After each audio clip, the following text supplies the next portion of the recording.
Só para entrar aqui num detalhe bacana, às vezes a pessoa. E você tem um recado para alguém que muitas vezes orou, tá orando, tá pedindo, tá intercedendo, mas o que ela tá querendo não chegou. Você tem algum recado para dar para essa pessoa? Porque às vezes tem alguém que tá nos assistindo aqui que passou, por exemplo, por algum problema financeiro, como você citou um exemplo, ou tá passando por um problema, talvez, de algum luto, ou tá passando por um problema emocional, amoroso, enfim.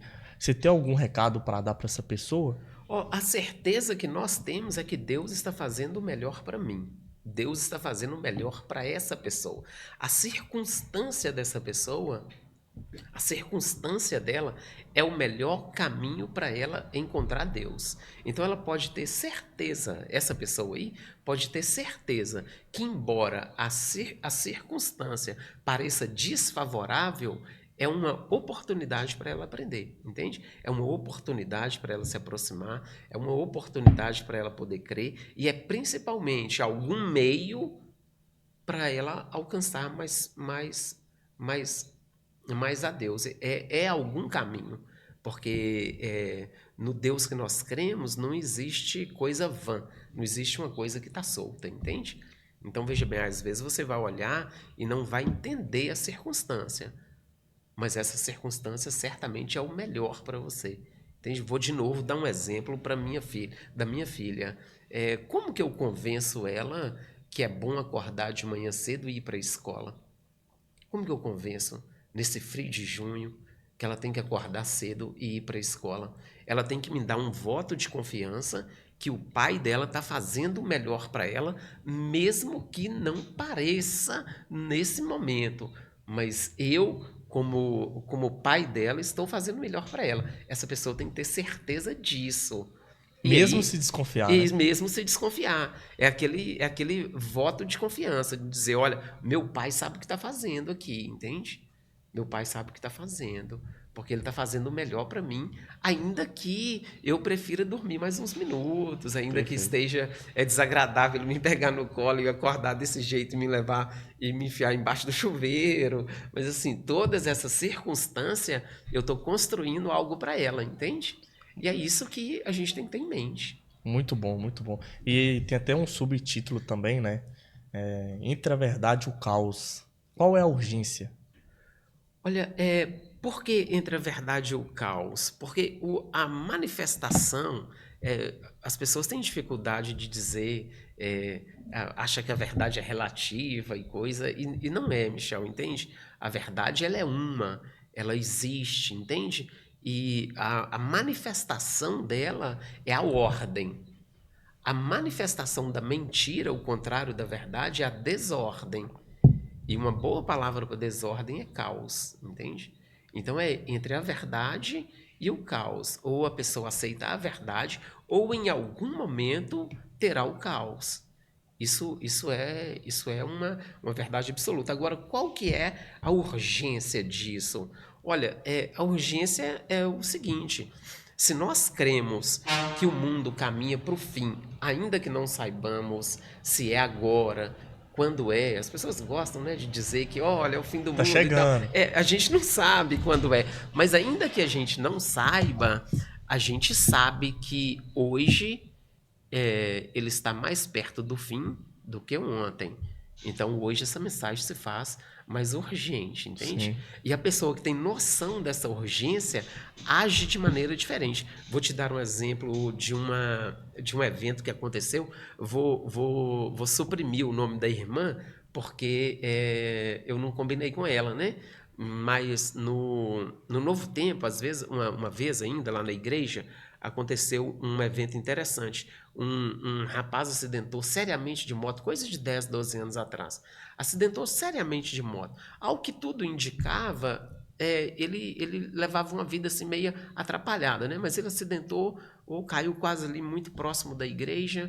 Parece que o guidão entrou ali pro peito dele. Foi um trem assustador, né? E todas as pessoas em volta correram e saíram correndo para buscar ajuda, um carro. E aí a irmã saiu lá de dentro da igreja, uma daquelas irmãs que a gente gosta de dizer do A do coque. coque, né? Saiu lá de dentro da Pentecostal igreja. Assembleia. Exatamente. Saiu lá de dentro da igreja, juntou assim a saia, agachou do lado dele e falou: meu filho, olha, não interessa, viu? A vida que você teve, não, ou que você tenha, mas se você quiser, Deus pode te salvar, pode te tirar dessa, viu? Ele falou, parece que com a garganta cheia, né? Assim, já meio que ofegante, balança que sim, aceita e tal. Coloca ele no carro, 100 metros, 200 metros, o rapaz morre. Entende? A irmã foi a única que percebeu a urgência. Na cabeça dela, ali existia a possibilidade de uma salvação. Ela conseguiu ver isso. Se a minha cabeça não estiver preparada para ver isso, os 20 reais da minha filha vai estar sobre a mesa e eu não vou ver. E isso não é uma ideia só cristã. Em Labirinto da Solidão, o nome do livro é Labirinto da Solidão, o autor vai dizer que as caravelas aportaram no porto, mas os índios não viram, porque eles não tinham elementos para julgar o que estava diante deles.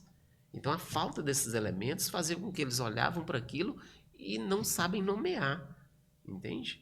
E por aí trocam o ouro por espelho facilmente, porque não tem imagens mentais para julgar a realidade que está diante dos olhos.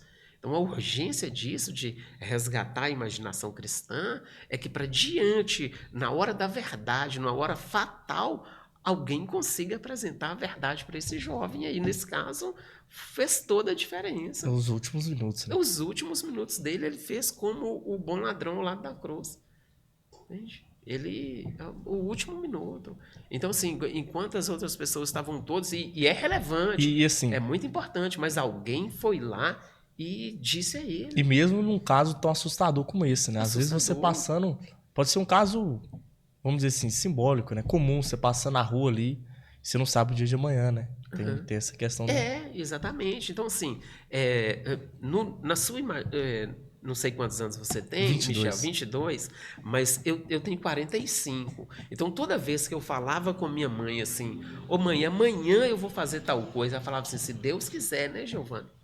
Então assim, existe a ideia de um Deus que decide as coisas, que resolve as coisas, que interfere nas coisas, entende? Essa ideia de que eu tô solto e gostar dessa ideia é uma ideia nova, entende? É uma ideia nova e que nós devemos combater para que as pessoas consigam encontrar Cristo no seu caminhar. Né? O que a gente falava inicialmente, o Ocidente foi construído de modo que as pessoas esbarrassem em Cristo no seu caminhar, ainda que sem intenção. Uma cruz mostrava Cristo, uma outra coisa ali apontava para Cristo. Mas a ideia nova não, é expurgar Cristo dos espaços públicos. E não tem nada a ver com isso, né? Tipo assim. Exatamente. O que Deus tem a ver com isso, né? Toda hora parecia chatice, né? Ô mãe, claro que se Deus quiser. E ela fala, Giovana, se Deus quiser, né? Se amanhã eu vou, mãe, se Deus quiser, né? Então, a todo momento você tinha ideia. E foi a resposta que esse meu amigo me deu imediatamente. Quando eu questionei algo da minha vida considerando que estava ruim, imediatamente ele questionou, olha, existe aqui uma realidade que você está ignorando, entende? Então, essa é a urgência, né? Essa é a urgência. Perfeito. E Giovana,